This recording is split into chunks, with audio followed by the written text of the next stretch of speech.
I'd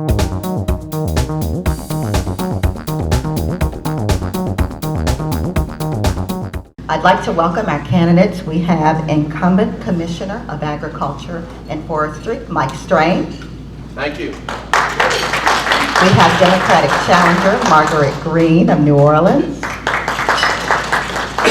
And we have Democratic challenger, Peter Williams of Lettsworth. And we'll start out with an alphabetical order with Marguerite Green.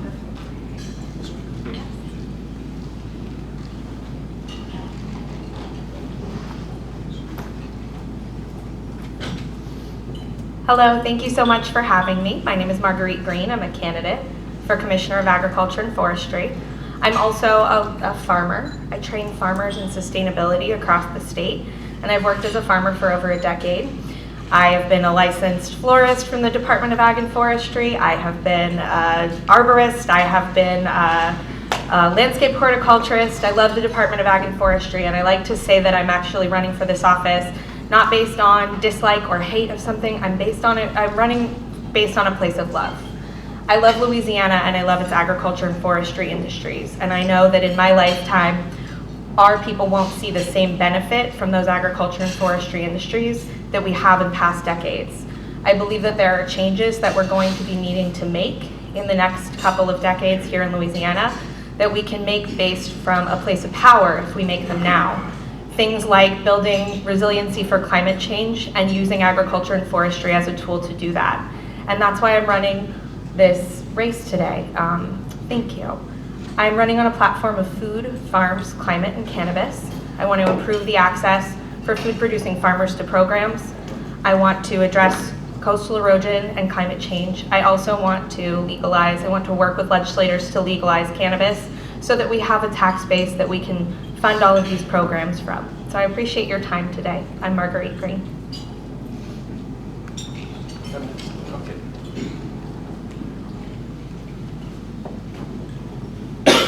Thank you and good afternoon, everybody. How are we doing? It's really great to be here, and I hope you enjoyed the magnificent feast we have here, right? Those U.S. catfish, right? Tastes really, really nice, and I hope that chicken was from here in Louisiana. My name is Dr. Mike Strain. I am your Commissioner of Agriculture and Forestry. I'm a former legislator. I served 2 terms in the House, served on the House Agriculture Committee, the Health and Welfare Committee, the Commerce Committee, and also on the Committee on the Environment. Under 2 governors, I served on the Rural Legislative Task Force, where we traveled the state studying the issues in rural Louisiana: healthcare, job opportunities or the lack of opportunities, education, highways and infrastructure, what the needs were. And after 8 years in my second tour and being chairman of the Rural Caucus, I decided to run statewide for Commissioner of Agriculture. Agriculture is the largest industry in Louisiana. It's the largest industry in America, most critical industry in the world. When I came into office, the value of ag was $5.7 billion. Today it's $13 billion. We export over $8.3 billion. That's 60% more than our total production was 10 years ago. I'm your Commissioner of Agriculture. I'm the Commissioner of Forestry.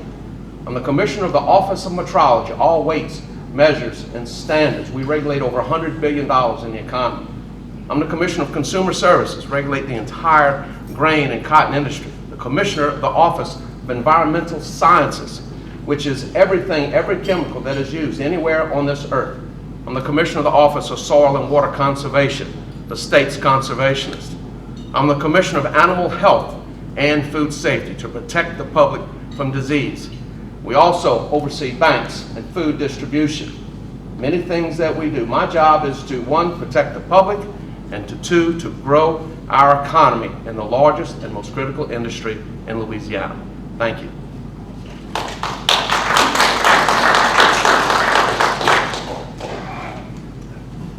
Good afternoon.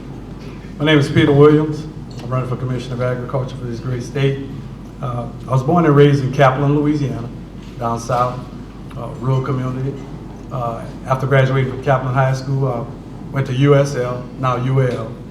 Graduated in 1980. Met my wife, Alfreda. We've been married 38 years come November. Raised 4 kids in rural Point Coupee Parish. I'm a tree farmer. I produce hardwood seedlings for wetlands conservation. Acorns is my seed. But by the way, besides being a tree farmer, for the last 35 years, I've been a community civil rights advocate for farmers, women, and disabled veterans. What I'm finding across the state of Louisiana, we have over 52 parishes that really don't even understand the function of the Commissioner of Agriculture's office. There are 5 components that's very critical going forward in the 21st century: agriculture, health, housing, education, and transportation. There are programs that can meet the needs of these rural communities. I have reached out to processing plants. We have lost our canning industry. We have lost our Fruit of the Loom industries. We have even lost out on the educational component to retrain our new generation for 21st century agriculture. I bring to the table an intergovernmental agreement attitude, a personality that crossed the lines politically, racial, and internationally and domestic. Peter Williams, number 25, Commissioner of Agriculture, with a new vision, a new attitude, and the advocacy spirit and the Rotarian spirit to reach out to those who can't reach out for themselves. Thank you very much. Thank you, candidates. I'll start out with the first question. First question is, what is your top priority if elected to this position? And we'll start with Mike. Thank you. The top priority as we move forward is multifold, and it's really in 3 parts. Number 1, the world is facing a tremendous challenge in feeding its population. For the last 2 years in a row, the world has consumed more rice than it's produced. The last year consumed more wheat and more rice than it has produced. We need to keep pace. We're not keeping pace. So feeding the world is our greatest challenge.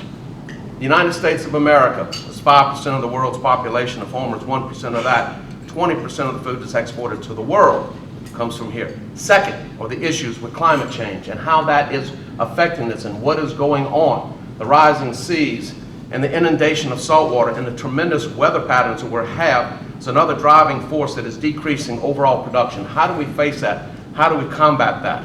And third, the commodity prices for our farmers, which is tied up integrally, one, with the overall current situation of the world economy and in trade.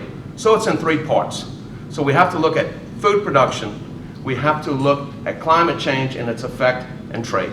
Thank you.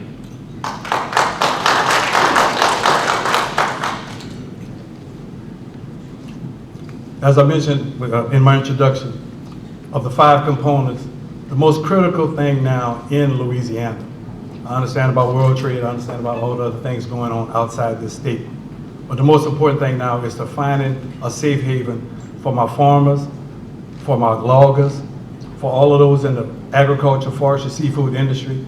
I think we need to start going Louisiana first. Every tub needs to sit on its own bottom in this thing. There's a war going on, and it's an economic war, but there's also a segregation war because everybody is not being afforded the opportunity for the same opportunity for economic success. As commissioner, I would do assessment of all of my current programs in place. I'd look at the programs that was cut after this previous administration took over and trying to find a way to cross all across party lines, find out from every department how we can work to make each department stronger. And when that happens, we become a better state. Thank you.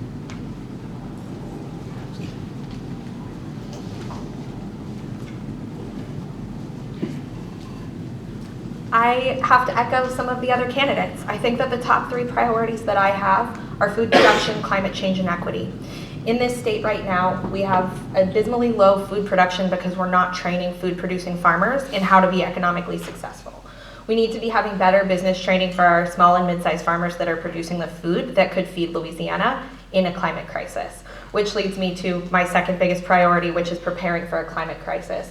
And I don't want to put these in order of importance because I think equity ties into all of this. When we think about equity, we know that people don't get food at an equitable rate. The way that food moves through our state isn't fair, and also the way that people are able to get and keep land isn't fair.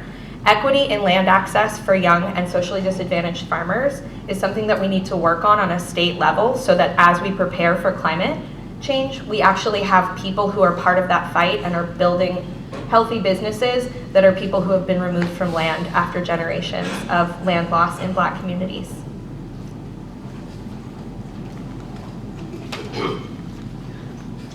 Thank you. Now we'll open it up for questions. Please identify yourself and your affiliation. Yes. I would like to ask all the candidates about the trade war going on now with China and how this is affecting Louisiana agriculture, and is there anything that the agricultural commissioner can do about this? The question is, how is the trade war is affecting the agriculture community, and is there anything that the agriculture can do about it? And we'll start with Peter.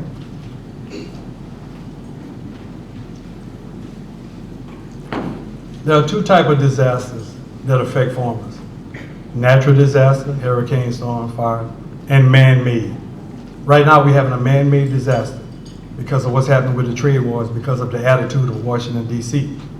Unfortunately, we have no one in position now that's going to challenge the powers that be for our farmers that are suffering. Who's going to make the call? Who's going to suggest that those tariffs are hurting our farmers in Louisiana?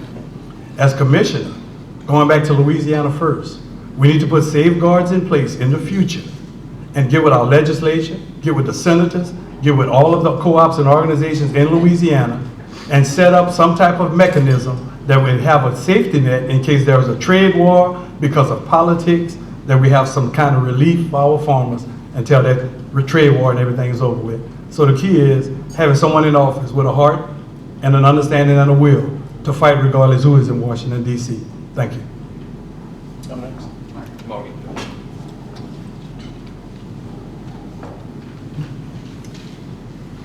At this point, from a sustainability point of view, I'm more interested in helping farmers diversify the crops that they grow so that they can have resiliency against future trade wars.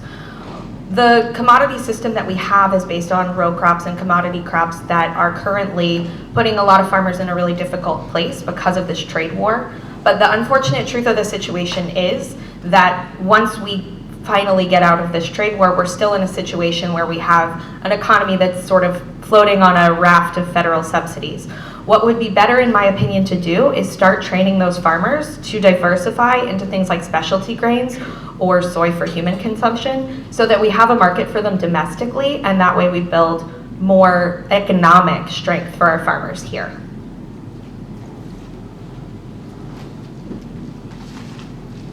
Thank you, and that is a very good question because trade is one of the great issues of the day. Where we're at today, formerly when I was head of the United States of all of the ag commissioners, the head of NASDA, one of my duties was to negotiate trade.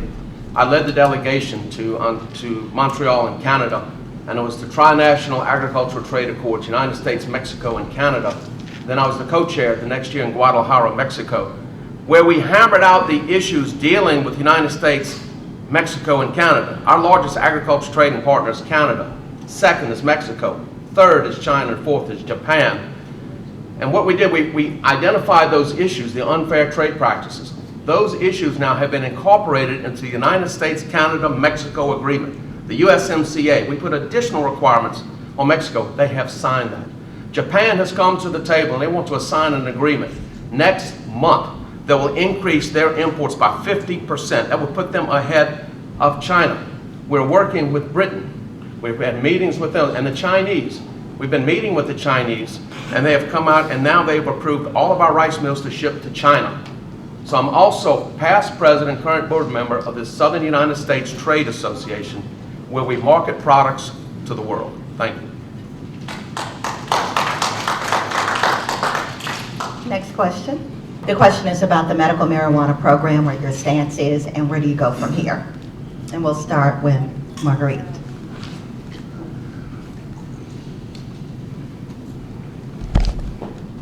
My stance is that we need to open Louisiana, we need to work with our legislators to open Louisiana to a full legalization and recreational program for adult access to cannabis. I believe we need to do that in order to have the revenue for our state that we can use for a lot of the big projects that we're going to need to do. I also believe that we need to do that in order to help with decriminalization and eventually auto expungement of people's past nonviolent, petty, drug-related offenses.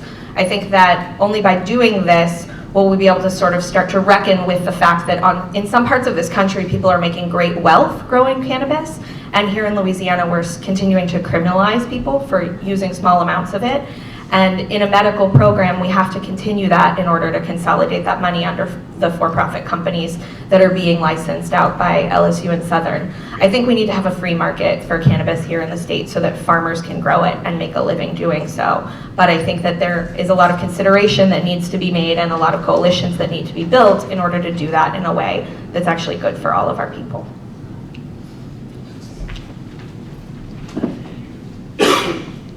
Thank you. LSU is currently in production, and they have sent out approximately 10,000 units that is in the pharmacies. It's been in the pharmacies since August. Southern is building a whole new facility. They have been in production, and they've started with their plants. They hope to have products that will be to the pharmacists probably late in the fall. That's their goal. But they're building a whole new facility. And what we've seen in the last legislative session, that now it can be administered not only orally in a tincture, but also through a metered dose inhaler. It's a non-vaping form. I think you're going to see a continuous change in the overall medical marijuana program as we go in each legislative session. And the bottom line is this. By legislation that we passed, the Board of Medical Examiners via the Board of Pharmacy, they are monitoring the effects and any adverse effects that we could have built in that database. The Veterans Administration now is doing scientific peer-reviewed studies on the effect of medical marijuana dealing with post-traumatic stress disorder and other disorders in veterans. And Cornell University is doing one of the first major studies now, and they're doing it in dogs, to look at the overall effects of cannabis, how it affects the brain, how it affects other conditions.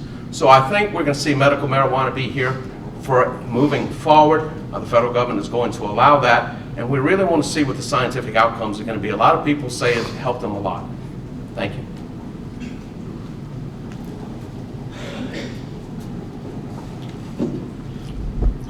After the passage of the medical marijuana bill in 2015, and I knew that I was planning on being in this position to run for Commissioner of Agriculture in 2019, I began to engage with doctors and nonprofits to make sure that accessibility of medical marijuana would reach the rural parishes. To do that, I identified where the 9 dispensaries are going to be located in the state. I've talked to healthcare professionals and small farmers to introduce a telemedical concept to where they could go to the farmer's market, do telemedicine, gauge in with their doctors, and get a prescription and their vegetables at the same time. 21st century thinking, lacking of access, computers, broadband, so this was shorten that. But to engage in the long term, we need to have more seed to sale tracking. We need to ask ourselves, is the medical marijuana working? We need to identify a hospital to where they could go in and quantify that these treatments are working, so when we come back to the drawing board, we have a gauge to go on forward. Thank you. Next question. Don Molino, Louisiana Radio Network.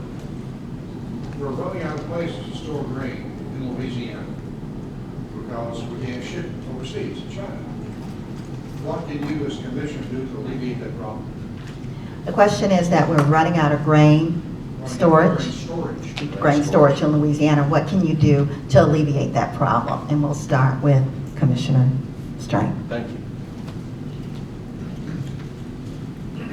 It's a very good question. As you remember what we call the Great Soybean Crisis, we ran out of storage capacity, and because we couldn't move the ships fast enough, we didn't have rail. Beginning this October, we will start one of the largest capital projects ever in the history of Louisiana, a $250 million project to dredge the Mississippi River to 50 feet from the mouth all the way to Baton Rouge, so we can get those ships in and larger ships. We're also now fixing to go ahead and start construction on a huge rail project here at the Port of Baton Rouge, where we're bringing in unit trains so we can bring in beans from and other commodities so we can quickly blend them and get them on that ships. Additionally to that, we have some memorandums of understanding for a very large crushing facility. We'll be able to utilize a lot of that. We can put it right back into our own chicken feed. And finally, working with the Office of Rural Development, Dr. Castile, who is a friend of all of ours, where there are funds available for storage facilities to farmers. So more on-farm storage, more rapid movement by rail, and also, again, bringing in more and bigger ships quicker, and of course, opening up more trade routes. Thank you.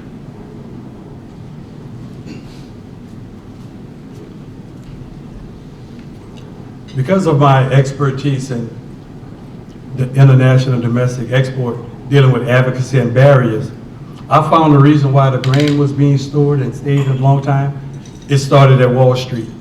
They dictate when to move our grain, when to ship our grain, when to sell our grain based on the bottom line of their numbers, and our farmers are suffering.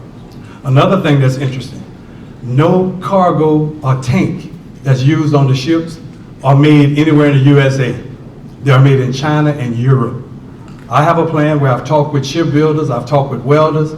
We need to have our own, when you have your own firewood, you get as warm as you want, okay? Louisiana has been getting warmed by other folks. And I think if we have our own ship containers, we have our own grain, we have our own markets, we can control the destination of our own seed, wheat, corn, and soybean without having a hiccup and having an overstorage problem because we controlling the flow. Thank you.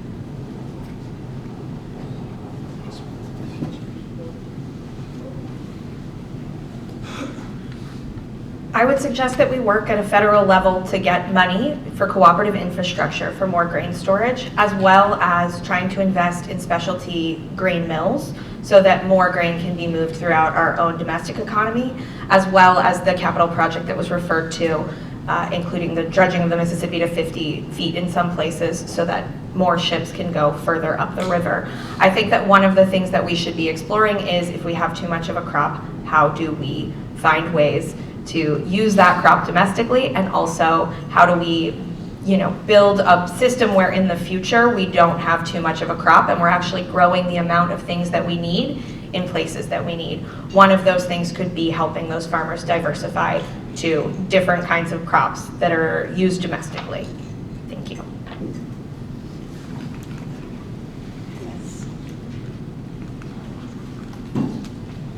Right, there's a lot of talk going on for years and years about the dead zone. The dead zone in the Gulf of Mexico and all over, and most of it has been blamed on agriculture. Runoff is coming all the way, all the country, not just Louisiana. And we don't want to damage our agriculture, that's our living. How are we going to plan in the future to solve that problem with the runoff, yet still don't make it cost prohibitive to have agriculture people up and down the river and all of it, from the Chapel Line to the Red River. There's a lot of areas that affect the dead zone and what's going on in the river. The question is, how do you develop solutions to the dead zone that's causing the runoff? Say again, The question is, how do you come up with solutions regarding the dead zone? And we'll start with Marguerite.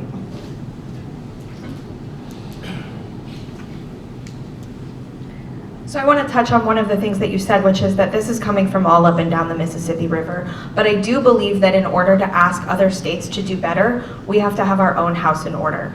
So I believe that what we need to be doing is more model projects for non-point source pollution, to show farmers that actually if they're applying fertilizer or pesticides in ways that are creating a lot of runoff, that's actually an economic loss to them.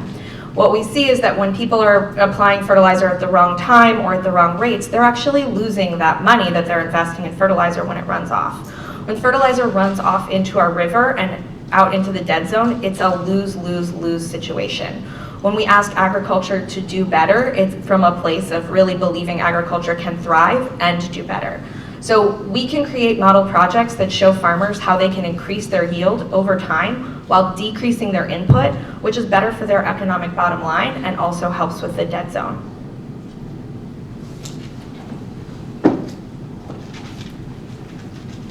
98.5% of the water in the Mississippi River is not from Louisiana. It's from upriver through the different states. Here in Louisiana, we have a master farmer program through the LSU Ag Center and through the Soil and Water Conservation Districts and the National Resource Conservation District and this office. And in order to be a master farmer, you have to take education courses, you do field days, and you have to have a total nutrient system management plan. That's a lot of words, approved by the NRCS. And it's got to continuously be re-upped, so you're the best that you can be. And part of that is to use the right amount of fertilizer and chemicals at the right time and the right formulation, and to control in every way possible runoff. Since 1980, agriculture has cut its amount of runoff in half. So scientific things, root drip irrigation, timing and using technology to minimize the amount of water and amount of fertilizer. Spectral analysis of leaves on the plants. We can do that by drone or every different mechanism, so we know exactly how much to use and when. Because everything that runs off, Ms. Marguerite is correct, costs the farmer money. We want to minimize that, and we're going to do that. Thank you.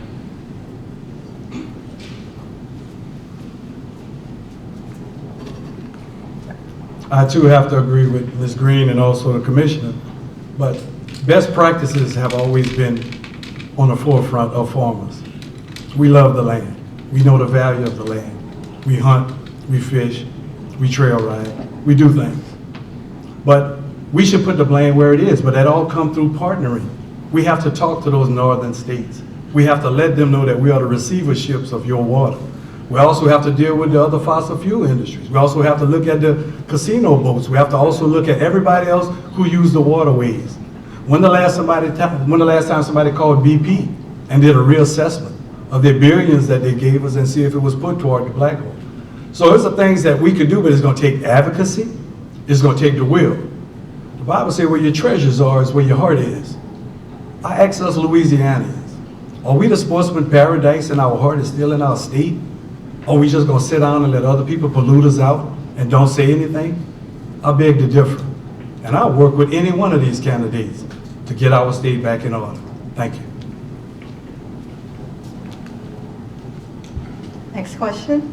Natasha Williams, Louisiana Public Broadcasting again. Can we talk about the regulations of pesticides and herbicides? You know there are a number of lawsuits and things going on now with a number of them. What are we going to do in the state to kind of regulate and control what pollutes and or kills people? The question is regarding regulations regarding pesticides, and we'll start with Peter Williams. Once again, they have MSDS sheets on all the pesticides and herbicides we use. Every year, farmers go to classes. Commissioner just talked about the Master Farmers classes. We have respirator techniques. Most farmers understand the rules of the game. Sometimes you have drift. The problem that I have, the biggest problem that I have, is the 24-hour notice for the fly zone for herbicide, pesticides, or the crop dusters. To me, that's where the biggest problem coming in. I have rural families that call me all the time. Children can't play recess in certain rural areas because the crop dust is flying too low. I have elderly folks on the porch, can't sit outside because the crop dust is passing too low. So if it's anything that we need to target to help mitigate, I think it needs to start from the aerial spraying and helping with drift and overflow. That's what I think we need to do first. Thank you. Our office is responsible for the regulation of pesticides, herbicides, fungicides, almost every chemical that is sprayed on the earth. There's a direct contract relationship between the Environmental Protection Agency and the person of the commissioner, I as commissioner. Through our Office of Agriculture and Environmental Sciences, we have two commissions: Structural Pest Control, think of your termite sprayers and people who spray your homes, and Advisory Commission on Pesticides. In the last 3 years, everyone that holds a restricted pesticide or restricted chemical license has been re-educated and retested and recertified. Additionally, the EPA has additional requirements that we have adopted for using such things as 2,4-D and others, that you have to have additional documentation and training and certification to buy or apply. Where we are now moving under the EPA mandates is that soon every person, not only the farmer or the supervisor, every person that touches those chemicals, even the person driving the tractor, is going to have to be licensed as well. Any type of complaints, we have them, they come in and we investigate them, and then they are dealt with by the Advisory Commission on Pesticides or Structural Pest Control, depending on where they fall. And then those complaints are taken very seriously and they come to me for adjudication. Thank you.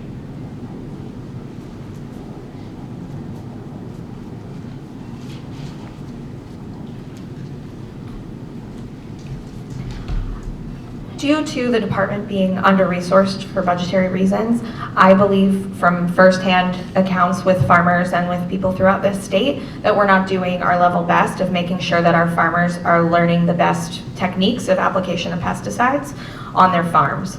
And I think that I've met many of the inspectors of the LDAF, and I think that they're all amazing people and they're really hardworking. I think that we have to make sure that the department has a bigger budget, and that is one of the things that we can do in order to make sure that we're using pesticides in our community most safely and effectively. I also think that we have to be outwardly and explicitly moving away from chemical companies that we know control large parts of agribusiness. Specifically, companies like Monsanto that we can see throughout this country are finally being held accountable for the ways in which they're poisoning communities, and we have to stop being in the pocket of companies like that.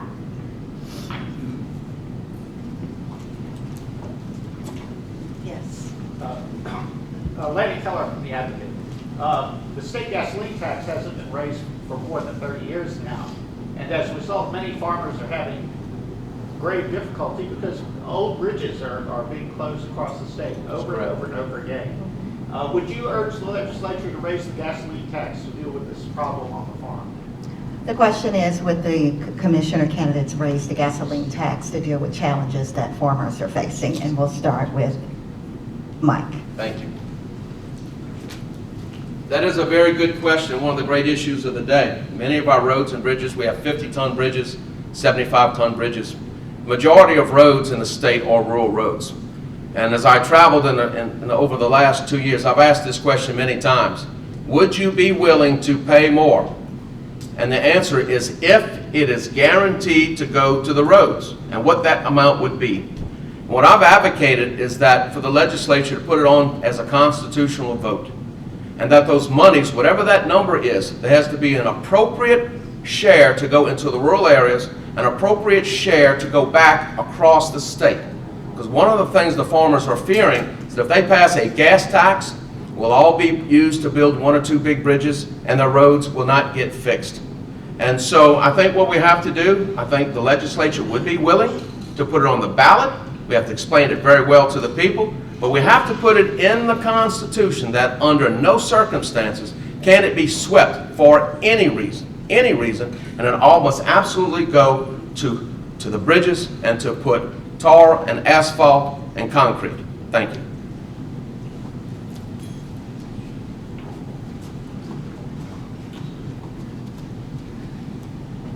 I agree with Commissioner Strain, except I believe that that money should come from the repealing of industrial tax exemptions, not on a tax for individuals' gas purchases. Right now, we incentivize gas and oil to come into our communities and build facilities, and we give tax breaks that are up to 90-something% in a lot of situations.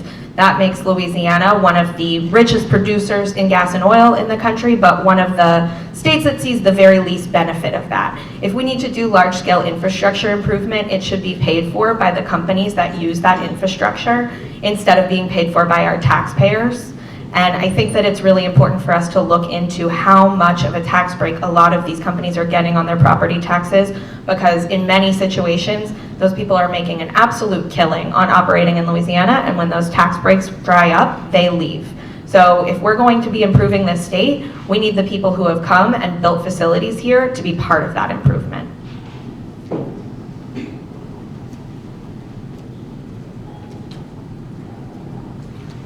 I wouldn't have a problem with a tax incentive or a tax increase, but I think the problem would come to where you have folks that's living in the cities that really don't have farming interests. And maybe a smart incentive program, just like you have off-road and on-road diesel. You can have designated gas stations in these certain areas for farmers. Let the farmers establish a gasoline co-op where they would function and own and maintain these particular stations. And then they would always be able to have accountability of tracking their own funds. So there are innovative ways to do it. But I would rather see some regulatory movement in these rural areas where these guys have 10 grocery stores and the gas is $1.99 in the city and it's $2.79 in the rural areas. That's where the price gouging coming from. So I think if we be fair across the board, we can find some innovative ways to help our farmers. Thank you. Next question.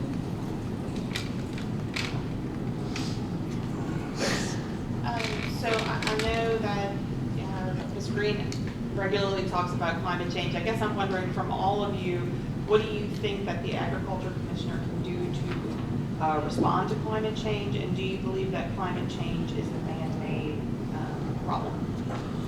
The question is about climate change. Do commissioners believe, candidates believe it's a man-made problem, and what can they do to impact it? And we'll start with Peter.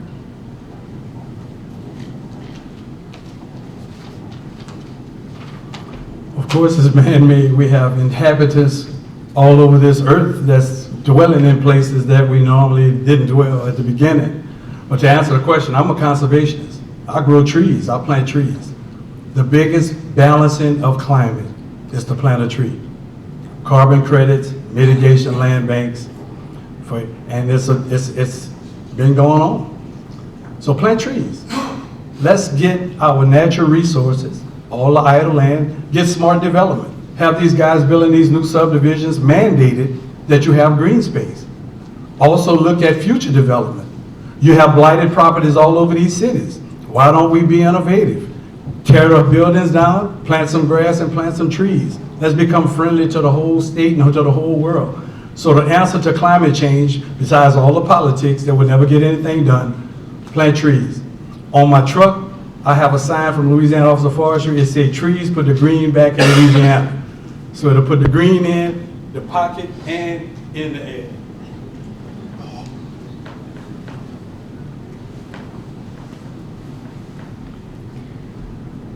Planting trees is wonderful, but we're in a climate crisis. We have to reach carbon neutrality by 2050. Planting trees won't even make a dent. We have to find ways in order to change the entire way our society functions. Agriculture is a 37% contributor to carbon emissions. And when done right, it can actually be a huge part of carbon sequestration. So I believe that what the state of Louisiana should be doing is exploring industries that actually capture carbon and create economies, like biochar. We can use things like our bagasse refuse from cane farmers and actually create soil amendments that increase soil health and capture carbon back into the soil. We could sell that. We could do that with our human waste. I also believe that the coastal revegetation efforts that the Department of Ag and Forestry is doing right now should be ramped up, because as climate change increases, we also are losing our coast. So our seas are rising and our coast is disappearing. Additionally, we need to be incentivizing those techniques that I was talking about that farmers can do to actually be better stewards of the earth. And that is my time, but I want to talk more about that.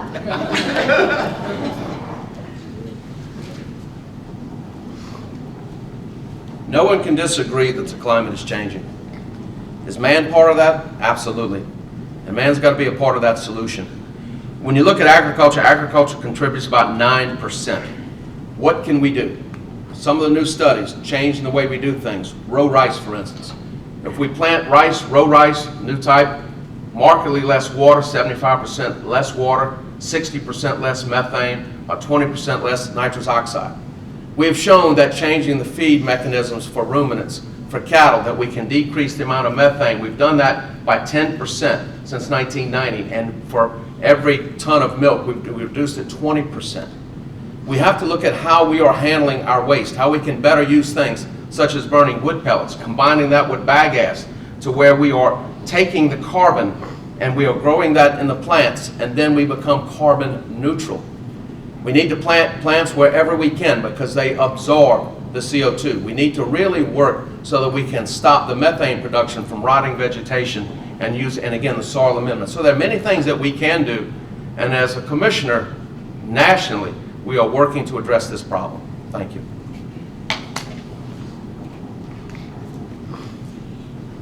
Don Molino again.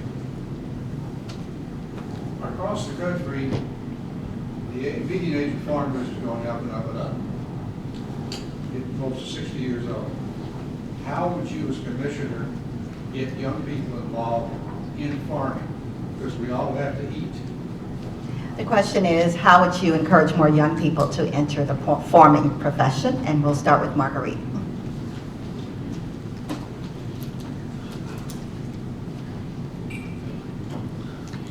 This is actually a question that actually first got me into this space. I decided to run for Commissioner of Agriculture and Forestry rather than pursue a job with the department because I realized the time was ticking. The median age of farmers in this country is 58, and a great deal of our land in this country is about to change hands in the next 25 years.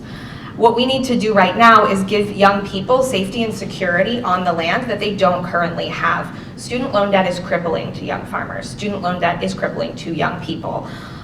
Although we are seeing a lot of difficulties right now with public service loan forgiveness programs nationally, I believe that adding farmers, both reforming public service loan forgiveness and adding farmers to those loan programs is one of the main ways that we can encourage farmers onto land.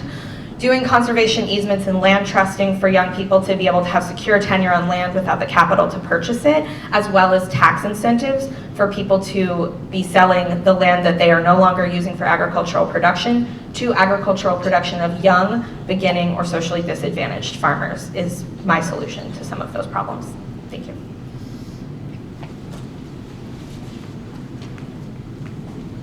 In each 5-year time that passes, the average age of the farmer is growing about 2.1 years.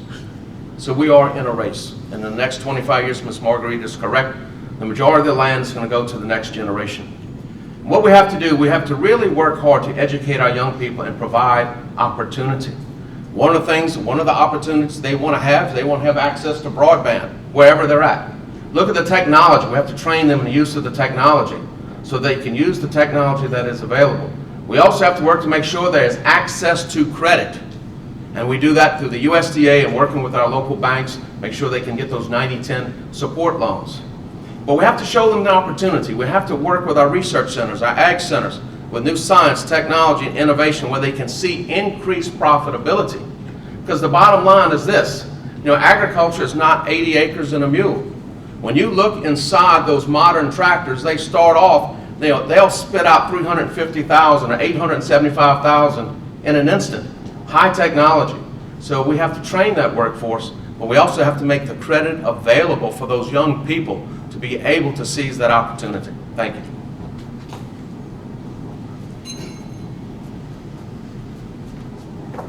That was pretty good, Commissioner. Went from 40 acres to a mule to 80. Anyway, I think, first of all, because you have to have land. You have to have the desire to farm. I said earlier, there's 52 rural parishes here with all kinds of land. But there's no 4-H, no more FFA. A lot of the extension services in those areas have been cut. The kids growing up, even if they're in inner city, they could get a taste of agriculture and forestry just by having some of the simple field trips of going to the farm that they used to go to as a kid. My boys grew up on the farm collecting acorns. My girls was the counters. But all of them was in 4-H. They all grew up, they understood the understanding of it, and now they're working in the ag industry or some other industries that's related to farming.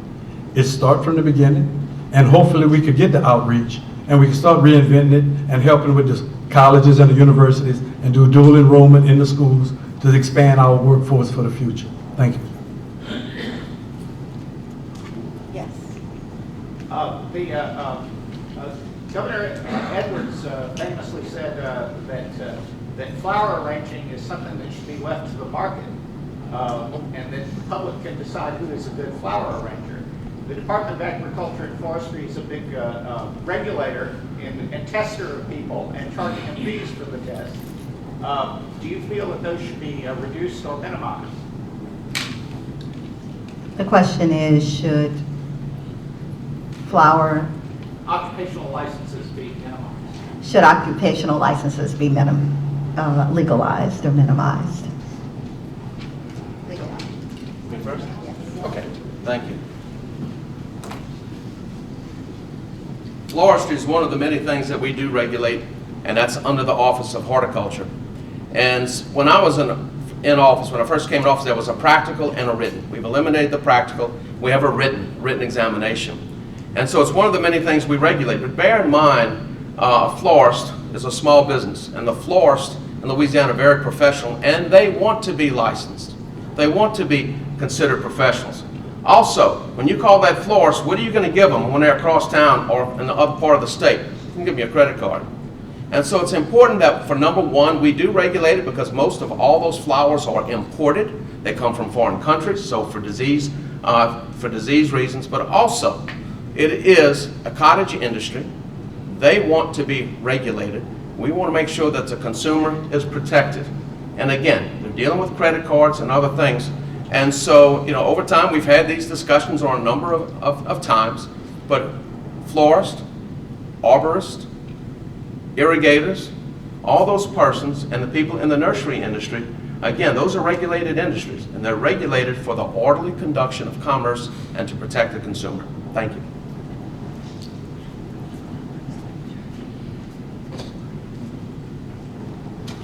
Licensing, permits, and things just come with business. And I really don't think it should be that big of a deal if you're gonna get out and have a viable business, if you're gonna hire people, if you're gonna make money as a business. Because it's business. Farmers have to accept the fees that are put on us. We have to accept the regulations that are put on us. And if it come under the auspices of the Commission of Agriculture and Forestry, I think every business should expect the same treatment all across the board with no respect of person. And that's just how simple it is. Thank you.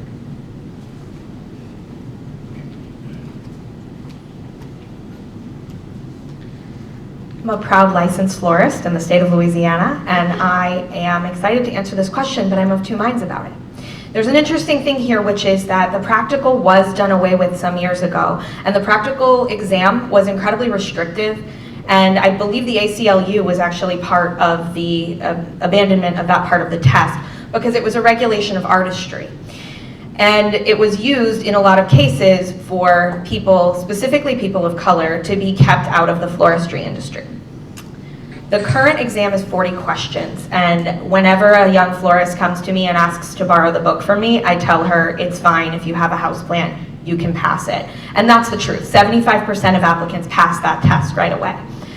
The thing is, we as a state have the highest level of occupational licenses required, or maybe it's the second, sorry, required, and that's one of the ways that we can regulate people with very small businesses and make it restrictive for people with low means to start up businesses. I believe that we should reassess and reform the floristry license process so that when people are using certain amounts of product and getting certain size contracts that they need an official license, but to sell at a farmer's market, I don't think that people should need a license to sell locally grown cut flowers. We'll take a couple more questions. Yes.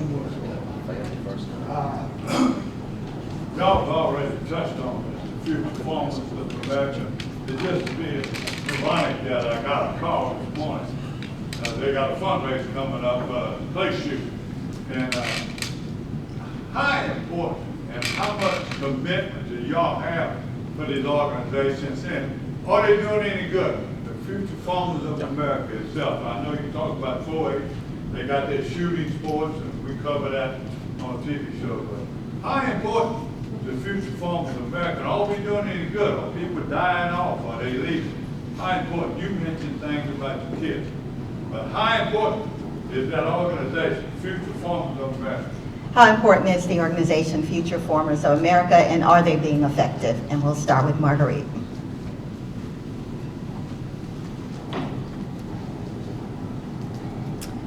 That's an interesting question, and it's revolving around just one organization. So what I'll say is the development of young farmers from multiple different avenues is incredibly important. Right now, we don't give young people a path to becoming a farmer. Most people that I talk to, strangely enough, I went to LSU for agriculture, say, wow, it never occurred to me that that was something you could choose to major in.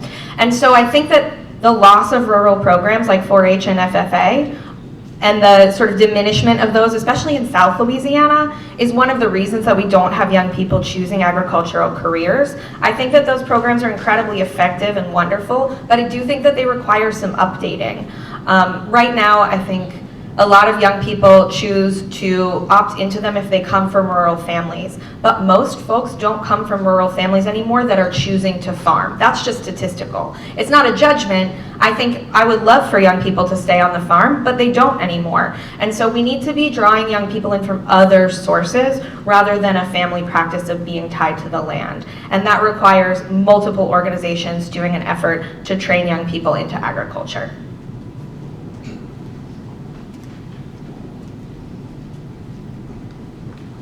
Those programs are very important.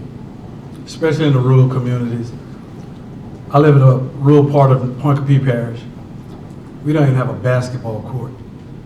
So 4-H, FFA, even just sitting down talking with young men and giving them an opportunity to see that there is an honest living in agriculture and forestry, urban forestry.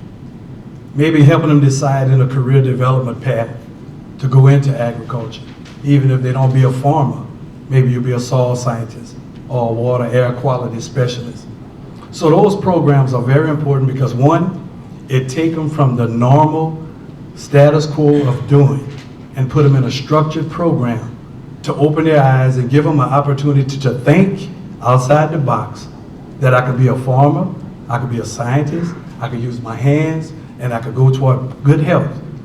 So all of the computer games and the things that people do to get a prop or a perk, farming is real. It's a task, it's a job, but it's also a lifestyle. And it works. And you have to catch them at an early age, and they're gonna gravitate to it. When they're farming and fishing, they're not stealing and doing drugs.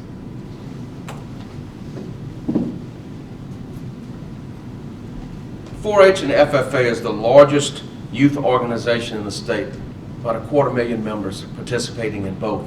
And they're being conducted, and it's done through our ag centers as per the Constitution. If you come in the wall of my office, you can see a big green hand. I was a Star Green Hand, a Star Chapter farmer. Have my state farmer degree. These vocational agricultural classes are critical. They teach our young people about leadership. They educate them about agriculture. It's about opportunity, and it's about fraternity. If you go into a room of ag leaders, and how many of you were future farmers? And you see the majority, 2/3, raise their hands. It's here we've also instilled now industry-based standards, the IBCs, necessary by high school graduation, so that Ag 1, Ag 2, and Ag 3 qualify for that. And so the importance is absolutely critical for the development of our young people. You combine these two together, whether it's livestock shows or it's all different types of projects. But again, and that is through the ag centers, and we're very proud. We have to fight to maintain this because the future leaders of agriculture, right? Just go there and look at our 4-H and FFA kids. Thank you. And one more thing, let me plug them. They got a clay shoot February the 15th. Well, thank you all so much for those great questions and the great information. And I was actually part of FFA in Walker, Louisiana, so it's a fun organization. Now we'll have closing remarks, 1 minute closing remarks, and we'll go in alphabetical order, and we'll start with Marguerite.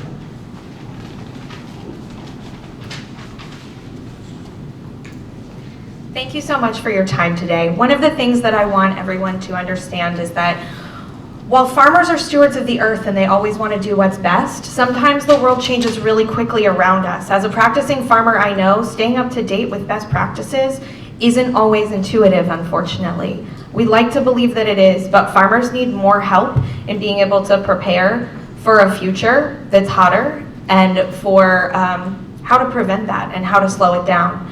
I also would like to say that I really believe that the person who is best equipped to handle why young farmers aren't farming is a person who can't farm because of structural barriers to farming in our state, and that a person who's best equipped to address climate change is a person that's going to have to live through it and has to make decisions about whether or not to have a family because of it. And I am really impressed by everyone else in this race with me, and I am so glad that we've moved the needle on a lot of these conversations. But I think that the decisions that are going to need to be made from a place of strength and not a place of fear. And I would love to be your next agriculture commissioner. Thank you.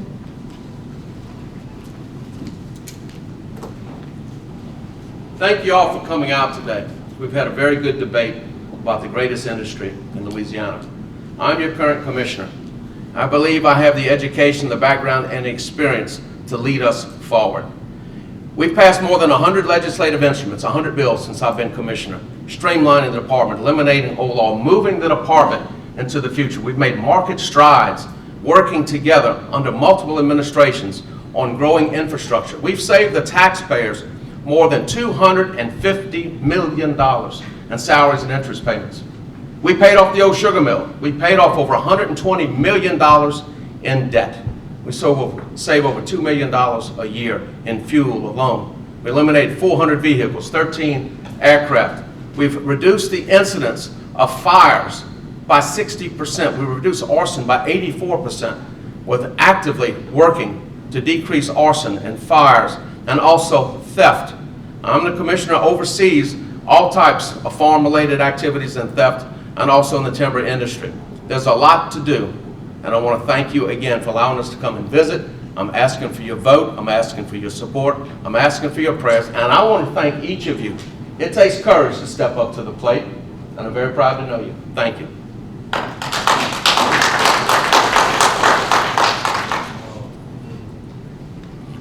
I also want to thank the press club for inviting me and having me here. But that's one very, very important item that we didn't discuss. The newly passed industrialized hemp. I think the hemp, with the industrialized hemp, with a proper foundation and a proper application, can create those new jobs, can restore the interests of the 21st century young folks, can pick up a revenue stream that has not been seen in Louisiana in a long time. As commissioner, I don't have a problem letting that be on the forefront, because it would include all the entities that I talked about in my opening statement: agriculture, health, housing, education, and transportation. And it will create a revenue stream where we won't have to raise taxes, fight one another, or cut a budget to please a governor, or do any other thing to leave other 52 parishes in this state out of the opportunity zone. Thank you. Thank you all again, Commissioner Mike Strain, Marguerite Green, and Peter Williams, and we will have another candidates forum next week. So thank you, and let's give them all a hand.